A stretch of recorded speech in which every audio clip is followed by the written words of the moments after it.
അയ്യോ, ഈ hair cut ചെയ്ത് കളയാൻ പോവാണോ? ഈ ഒരു ചിന്ത നിങ്ങൾക്കും തോന്നിയില്ലേ? ലോങ് ഹെയർ മെയിൻറ്റെയിൻ ചെയ്യുന്നവർക്ക് മാത്രമാണ് അത് എത്രത്തോളം ബുദ്ധിമുട്ടാണെന്ന് മനസ്സിലാവുള്ളൂ.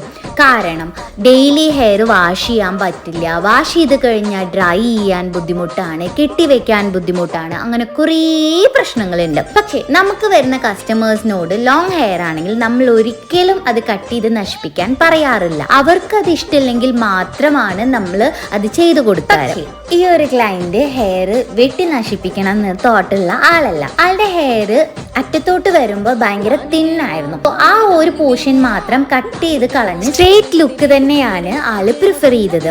ആൾക്ക് ജസ്റ്റ് നമ്മൾ ഹെയർ വാഷ് ചെയ്ത് മാസ്ക് ചെയ്ത് കുറച്ചു നേരം കിടത്തി, ബിക്കോസ് നല്ല ഡ്രൈ ഹെയർ ആയിരുന്നു. സ്ട്രേറ്റ് ലുക്കിൽ തന്നെ നമ്മൾ ട്രിം ചെയ്തു, ഡ്രൈ ചെയ്ത് സെറ്റ് ചെയ്ത് കൊടുത്തു. ലോങ് ഹെയർ മെയിൻറ്റെയിൻ ചെയ്യാൻ ബുദ്ധിമുട്ടുള്ളവർ മന്ത്ലി വൺസ് ഒരു നറിഷിംഗ് സ്പാ എടുത്താൽ മതി, കുറച്ചും കൂടി ഹെയർ സോഫ്റ്റ് ആയിട്ട്.